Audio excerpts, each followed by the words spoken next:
Hi, this is Crystal Cox, and I'm here to tell you about mindful living for health and wellness. This is a professional development that my friend, partner, and cohort Amber Owen and myself created. To begin, we're going to share with you our PSA announcement that we did with girls for Mindful Living for Health and Wellness small group. This small group was faced with stress and anxiety, dealing with different situations within their school environment. We hope that you enjoy our presentation.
You know the old saying, a picture is worth 1,000 words.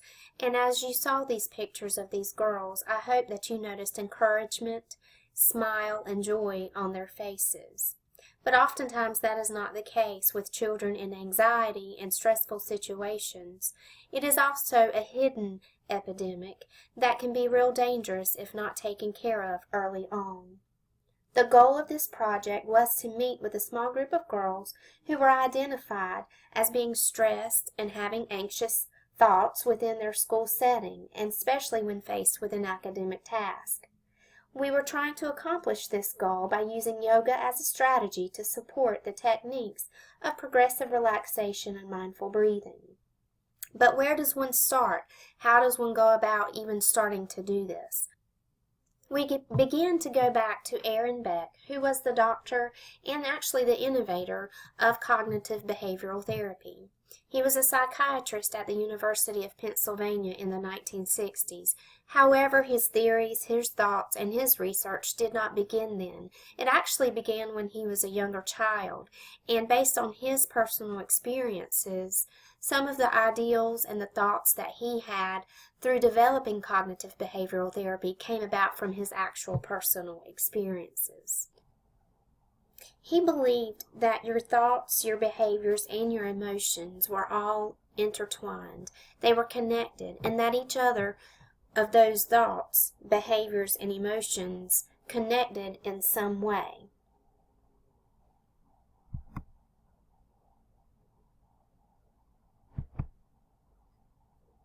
While cognitive behavioral therapy is widely known, it is a good fit for children and adolescents facing anxiety. Emerging research with relaxation techniques are ongoing, and one relaxation technique under the CBT umbrella is that of yoga. There are several different cognitive behavioral therapy techniques out there, such as schema therapy, exposure, mindfulness integrative cognitive behavioral therapy, mindfulness-based CBT, as well as a lot of other evidence-based treatments out there. This is a good therapy to implement with children in these techniques to be able to reduce stress and anxiety. Developing these techniques will allow children to have coping skills when students are faced with stress and anxiety. Like we said earlier, all three are connected with thoughts, emotions, and behaviors. And yoga is a great tool to be able to enhance the therapy for cognitive behavioral techniques. Yoga is a mind and body practice with historical origins in ancient Indian philosophy. Some yogis refer to yoga as the union of one's mind, body, and spirit. But what is great about the yoga and the techniques of those types of relaxation tools, there's 8 different limbs or stages. For a counselor, this is a wonderful type of technique because even though there are so many stages, they do not have to be practiced in order. It is still effective regardless of which stage you practice. What is very beneficial is being able to look at the stages and being able to determine which stage would benefit your small group or your individual person. The relaxation techniques of yoga can be used with a broad range of age groups. Anyone from ages 4 and higher can benefit from relaxation and mindful breathing. What's so nice about this, though, is that children and adolescents, they are eager to participate. They're able to enjoy and integrate what they know how to do. And sometimes it's just fun, safe, and just playful at an early age. But as they grow, it's an opportunity, according to Shanna Myers, founder of MiniYogas.com, that they can experience play and focus without worrying about being wrong. Once the children have these foundational skills of yoga, they can move on to more complex techniques.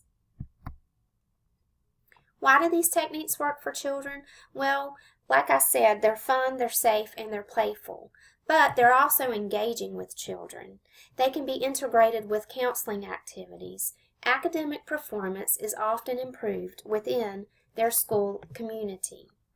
These techniques and this time with your clients offers a non-threatening opportunity for students to share their perceptions of what they're thinking, acting, and feeling when facing a stressful situation.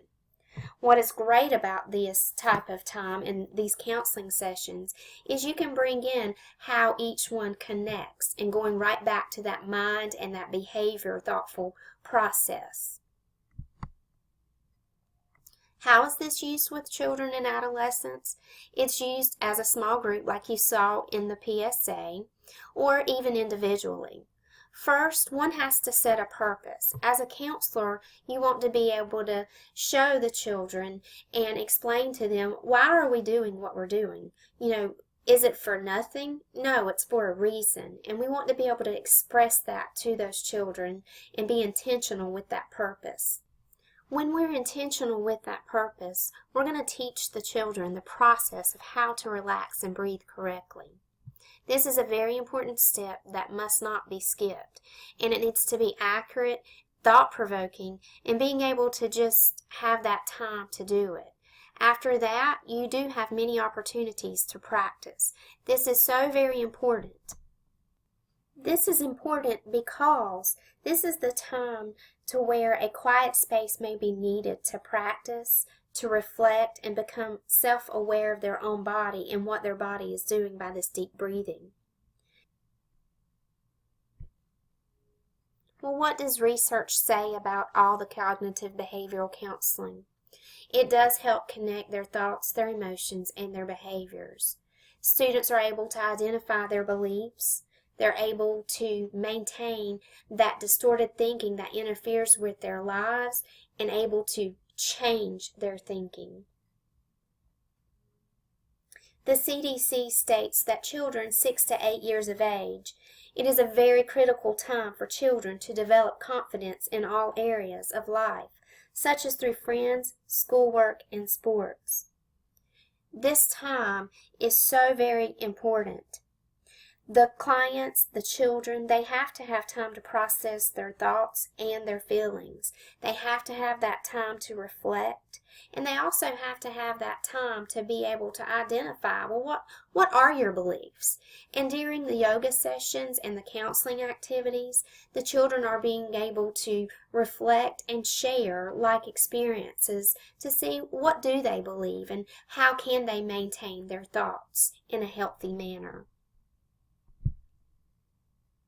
What does this all have to do with mindfulness and yoga?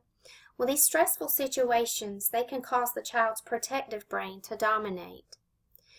The fight or flight response, I'm sure you have heard, it will be activated. You know, when stress comes to someone, one thing is going to happen or another. You're going to either choose to stand or you're going to choose to flee. And in order for children to respond in a healthy manner, the thoughtful brain needs to develop correctly and identify those irrational thoughts, capture them, identify those behaviors and lack of attention they may have. You've often heard teachers and adults and other people say, pay attention. Don't do that. Don't do this. Why did you do that? It's very unfair to children at this age because their brain is still developing. And it is up to us as counselors to be able to be an advocator for them, to be able to teach them how to respond in a healthy manner, how to go about and face that stressful situation. What do I do? How do I act? What do I do? They're at a loss. And that's what's so great about this opportunity for counselors with yoga and relaxational techniques. A counselor in a school setting could use these techniques in a variety of settings. For example, at our school, we established a small group of second-grade girls who were struggling with stress and anxiety. We utilized the relaxation and mindful breathing as a technique of brief cognitive behavioral therapy. We were creating opportunities for students to have hope. Hope became our personal acronym, so to speak, honoring our personal experiences. The students were able to find and learn ways to be aware of their mind, their body, and their spirit. They were given a safe and nurturing environment and a space to actively participate in those types of activities. We promoted healthy thinking, self-control, and an awareness of self through specific yoga poses that were key in helping them focus. As we stated earlier, this can be engaging and it can be fun, but there's also a serious side to it, to be able to come together and say, you know what, we have these personal experiences and we're facing this stress and we're facing this anxiety, especially when in the school client, day-to-day classrooms, being able to give an academic task and, just be faced with that stress. But as you can see, there are some fun times, and there's time that social-like experiences can come together and just have a connection and a bond. We're going to show you a brief clip with Miss Marshburn, our certified yoga therapist and a certified counselor, who volunteered her time to come out and be able to be a part of this with us and show these girls some specific techniques more than what we could offer. As you watch this short clip, I hope you notice the girls' faces and the engagement that they have with each other and with Miss Marshburn.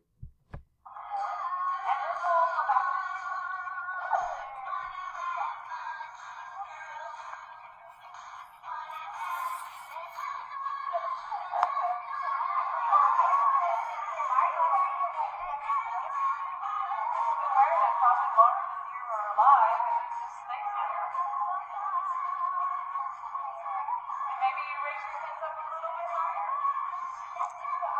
Good. And we'll screw in. How do we look out over the fingertips? Fiercely. Yeah. Strong warrior women, right? What you just watched was Miss Marshburn being able to encourage while practicing those techniques. And as counselors, that's our job, to be able to give them hope, to help them honor their personal experiences through the specific skills that we have used with yoga and relaxation techniques. There are different activities that we did with these girls, but I wanted you to notice that Miss Marshburn, she used the word fiercely and she used the word strong warriors. Girls this age are at a critical standpoint. They are often faced with anxiety, which have fears and nervousness, and they have something on the inside, but you may not see it on the outside with this anxiety and this stress.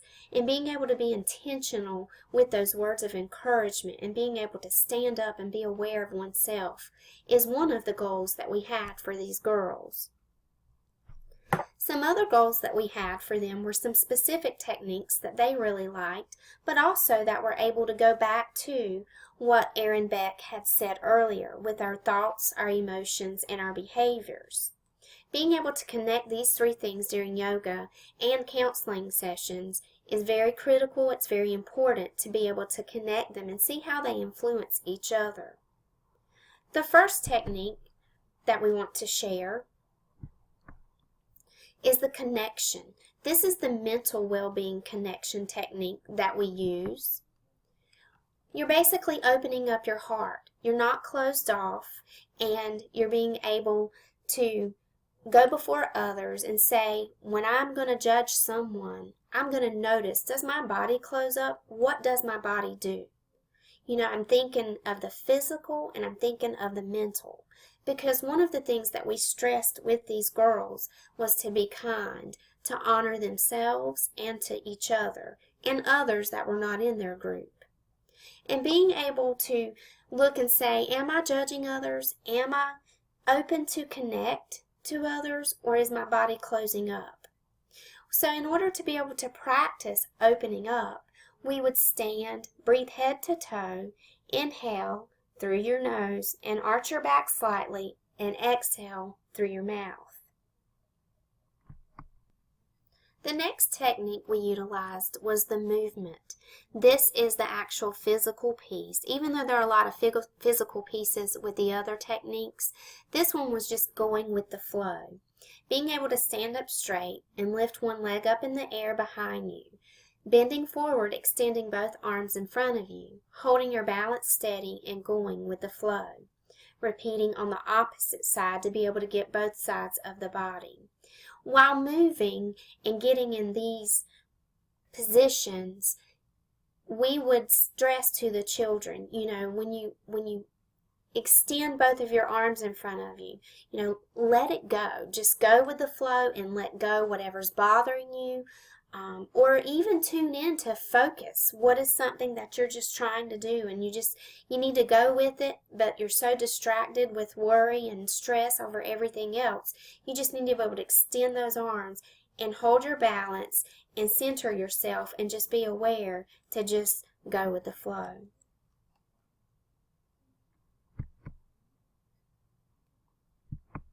The next technique is one of my favorites. It's an imagination technique. And in this yoga session, it is really good because you're listening for laughter. One of the positive benefits with groups like this is the social piece that goes along with this group. They were able to listen to a friend's laugh, Notice how it floats in the air. Savor the sound. Let its lightness uplift you, and laugh together. As we stated earlier, that the CDC stated it was a critical time for ages 6 to 8 to be able to be a part of a school environment. And with these girls put in a group together, their social environment awareness increased. There were friendships formed, bonds formed, and even with Miss Owen and myself, we would see them in the hallway, and, they would smile, and you could just tell that they were beginning to take off, and they were listening to other people, and they were happier, and, they weren't perfect, but by all means, their like experiences and being able to have those social pieces of imagination during that time was so very important to them. And we always need time to meditate. This technique was choose to lose a minute. Don't rush, choose to lose a minute. Breathe in 4 counts and out 4 counts. Imagine the sky, breeze, rain, or trees. Slow down, be in this moment. And that's one of the things that yoga practice does stress, is being in the moment. Where are you at in that moment? And being aware of yourself. This technique for meditation also can use visualization. You could always replace imagine the sky, breeze, rain, or trees with anything that suits your needs for your small group or your individual client. This is what is so great about this relaxation technique. Being able to not rush, just to be able to take time to reflect and be able to process what they've learned and what they've done and what they've practiced. As these girls continued the sessions and they were learning ways to be mentally and positive, well-rounded, we asked them to come up with some words that represented how they felt or what they thought during some of the sessions. These are some of the words that came up in a Wordle, and I was so excited to be able to see that calm and proud were up there, because when the girls first came in, they were really nervous, they were really fearful. Some of them even said that they didn't want to go start conversations with others because they were afraid that they would be turned away and not want to be, played with on the playground. And so through these opportunities for the mindful living, the girls opened up, they were able to relax, and they were even able to have peace about some of those things. And as counselors, they don't always open up, but we know that through the practice of the relaxation techniques and the yoga therapy and the role-playing and the conversations that we had, they were able to take some snippet of a component that we did with them and apply it to their own situation.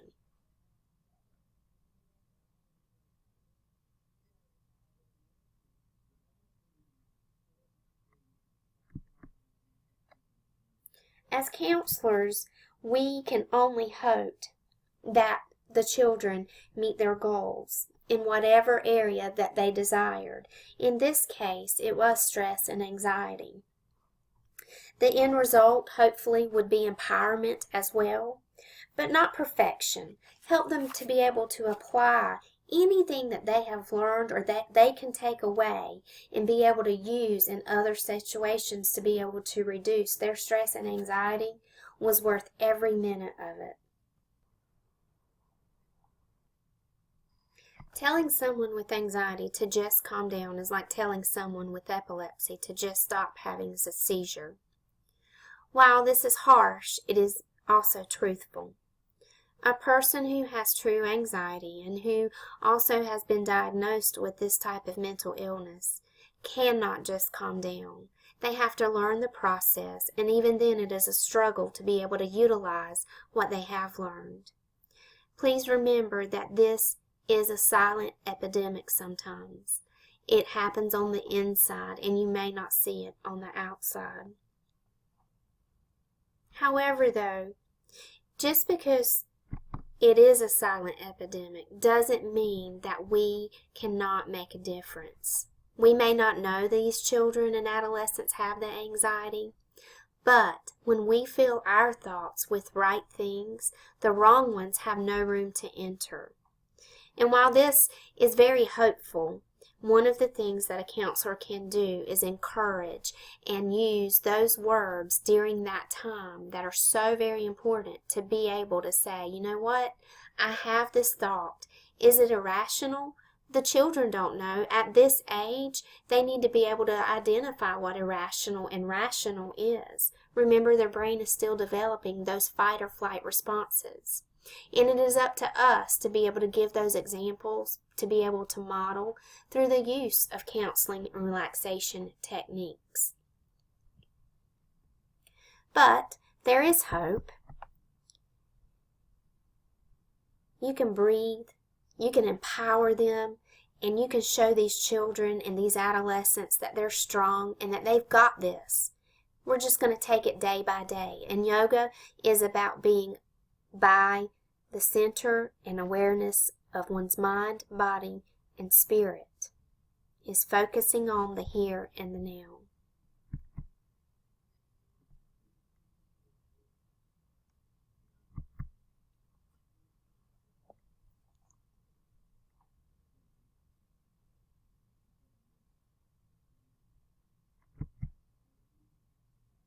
Remember that ages can be anywhere from 4 to pre-K on up. Adults would benefit from yoga. There's a lot of evidence-based research out there for all different variety of ages for this age group of relaxation and mindful breathing techniques.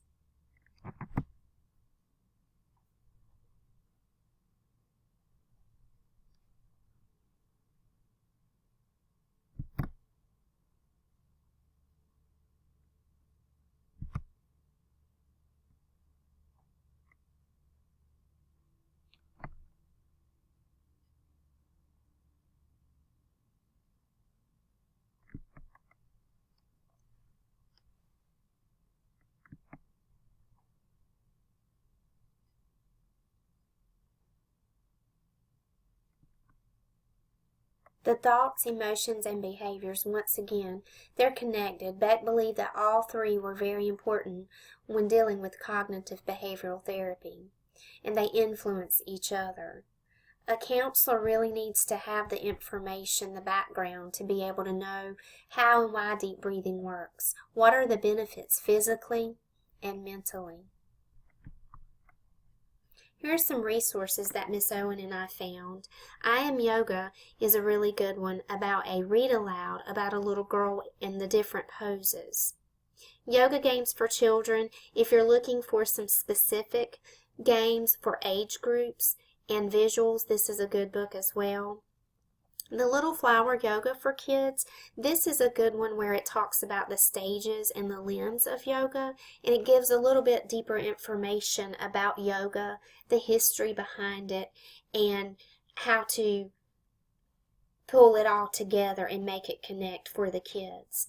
The Mind Calm Place, Yoga, Mindfulness, and Meditation Strategies for Children, those are where we were able to get some of the techniques that you were shown earlier in the previous slides. And then I want to bring your attention to this Infinite Yoga Wellness website. This is Miss Marshburn's website, to where the one who was able to come and volunteer her time to share with us her specific skills and her educational background with yoga and counseling as well. There is an oldie but goodie resource out there called The Monster at the End of This Book. When you work with children and adolescents, you do need to get on their age level. This is a really good read aloud to be able to use as a metaphor for children dealing with anxiety and stress. Especially in an academic school setting, you can always use literature to incorporate your relaxation techniques and your counseling skills. If you've never read this book, I would recommend it. The monster at the end of this book is starring Grover off of Sesame Street. Let's listen and take a look at what Grover faces. Hello, everybody. Oh, what is this? The monster at the end of this starring lovable, furry, old Grover. Oh, that is me. Would you like to read a good book with me? We're not going to read all the story, but I would like for you to look at 1 or 2 pages, and as you're listening to Grover speak, could you imagine this being one of your clients or one of your children and adolescents within your school setting? Wait a minute. What did that say? On the first page. What did that say? Did that say there will be a monster at the end of this book? It did? Oh, I am so scared of monsters. When children are often faced with stress and anxiety, like Grover, they start to cower down. Their physical symptoms may start, and their mental well-being may start to shut down. Because of their developing brains have not fully understood the fight or flight response, children have their own coping skills that they have come up with. For example, with Grover here, he wants you to be quiet, and he wants you to listen to his idea. And while his idea may seem great, it's not the best strategy to use. Because Grover avoids trying to turn the pages, each and every page. He tries to find some way to build a wall, to tie ropes, somehow creating a boundary so he will not get to where he is the most fearful at. Children, in the same concept, do the same thing. They try to do their own thing. They try to cope the best that they can. However, as a counselor or a mental health worker or a stakeholder dealing with children and adolescents, you can show this lovely monster at the end of this book just how much Grover learns by the time that he does get to the end of the book. And in the same way with our yoga group, in our counseling small group setting at Richlands Primary School, we went on a journey with the girls, just like Grover went on a journey by himself. Except the difference was the girls, they did have Miss Owen and myself and Miss Marshburn, the yoga therapist. Being able to teach these children the coping skills that they need to be able to turn the page in their life and ultimately turn a chapter of their life, we can accomplish much by giving them hope, encouragement through the relaxation and mindful breathing techniques under cognitive behavior. You know, children, when faced with a stressful situation like Grover, they get so overwhelmed, and sometimes they really don't know what to do. They don't know what to say. And it's such an important task for us counselors and mental health workers and other stakeholders to be able to identify those signs and symptoms before they get worse. And being able to reduce the stress and anxiety or even allow healthy coping skills to be established within sessions is one of the primary goals that we should keep open when we're working with these children and adolescents. What do kids say about handling stress? According to the kidshealth.org website, there was a kids poll completed by several children. They were asked what did they stress the most about, how did they cope, and what did they want from their parents. This poll was very informative, as it did explain from a child's point of view just how they felt about dealing with stress. While it's great that some children do handle situations with healthy ways, some children, unfortunately, do not handle situations in a healthy manner. The poll was very important for parents as well, and counselors and teachers. It opened an awareness that they did not have before. Let's see what the results are. Kids said that they were stressed out the most by grades, school, and homework, which in the previous slide stated that it is a critical time at this age 6 to 8 to be able to fit in with their peers, fit in at school. 36% was the school community, and then their family, followed by their social experiences. And what did they do when they were stressed out by these things? Some admitted to being able to use strategies such as listening to music and watching TV. However, the percentage, 26%, while it may not seem very bad, they eat something. And this is a small snippet of a coping skill that can be healthy or unhealthy. Going back to those relaxation techniques in yoga, it is becoming self-aware about your body and what are you doing to your body. So the eating part is very important as well. 30% said that they did talk to a friend. 29% avoided it. And that's one thing as a counselor with relaxation techniques and being mindful in those counseling sessions that you don't want them to avoid it. You want them to confront it and handle it in a healthy manner. It's unfortunate that when those children that use the unhealthy coping skills, such as hurting themselves, they start banging their heads against something, hitting or biting themselves, or just doing something irrational. And of course, that's where we go back to that protective brain and the thoughtful brain of where we can bring in those types of strategies to be able to help develop healthy coping. In order to be able to help those children go from externalizing their actions and their reactions to harming themselves or just acting out within a school community, we have to realize that they are internalizing certain things. When they do act out, how do they feel? As you see up there, there's fearful, they can't concentrate, they might feel shamed or embarrassed of how they did act.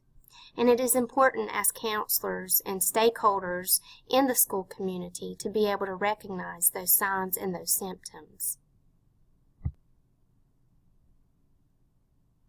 Along comes this internalization that the counselors are able to recognize, hopefully, signs and symptoms of anxiety and depression. In the specific survey that I have referred to in kidshealth.org, 75% of those children wanted their parents' help. And in this case, parents are watching their children go through something really tough and just not being able to fix it for them. And as stakeholders dealing with children and adolescents in the school community, our goal really is not to fix them, but it's to help them come up with strategies through mindfulness techniques and be able to help them break through their negative thoughts and replace them with positive thoughts. Again, we go back to these techniques of yoga. Being consistent is key, and offering that web of support for the children and the parents. Being able to communicate is key as well. So what can we do, mental health workers, counselors, and other stakeholders, in order to help these children? There are some key points to remember when you are working with children and adolescents in a school setting. We want to definitely encourage these children to take ownership of their thoughts, their feelings, and their behaviors. We want to be able to provide them time to express themselves through mindfulness-based activities. And hopefully, through building that web of support with parents, that children and parents can become partners at home and extend it into other environments to be able to effectively apply those coping strategies. Remember, recognizing children to internalize their feelings, you need to be proactive in identifying those signs and symptoms early enough to be able to help them reduce their stress and their anxiety.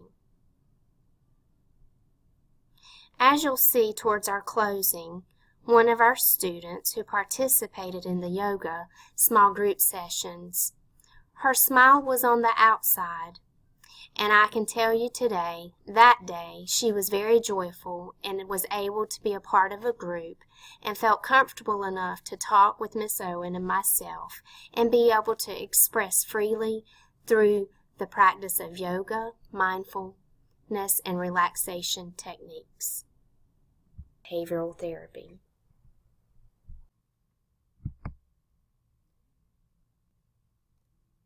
As you look at one of our little girls participating in the poses, I hope that you realize just how precious and how important our children are to us.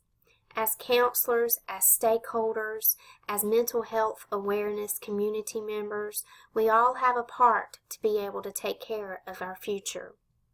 The children and adolescents within this group were able to have the time to process and reflect, hopefully internalizing their learning and making it become more meaningful to themselves. I hope that the next time this little girl is faced with some type of turmoil or difficult situation, that she is going to apply what she has learned with Miss Marshburn and myself and Miss Owen. In closing, this presentation hopefully gave you some food for thought. It broadened your knowledge for mental health awareness through the use of our project Mindful Living for Health and Wellness. Anxiety is a normal part of childhood, and every child goes through phases. A phase is temporary, and it is usually harmless, but children who suffer from an anxiety disorder, they do experience fear. They experience nervousness and shyness. According to the Anxiety and Depression Association of America, they also start to avoid places and activities. With the use of cognitive behavior therapy techniques, such as relaxation and mindful breathing, children can learn positive and healthy ways to cope with stressful situations. Learning, processing, and modeling with intent, like yoga, will help children develop a healthier lifestyle physically, socially, and mentally. We're going to leave you with some little meditation music and some inspirational thoughts. We hope today that you have learned more about relaxation techniques through mindfulness and breathing and yoga techniques. This mental health awareness is so very important to children and adolescents. They have a long journey ahead of them. Their journey is beginning, and with the right tools, we can strive to help them to have fun, take ownership of their life, capture those faulty ideas and thoughts that they may have, and then turn them and change them to be able to make healthier choices and look for alternatives when facing situations that are stressful and anxious to them, to give them a wide range of tools to be able to use and cope with their everyday life.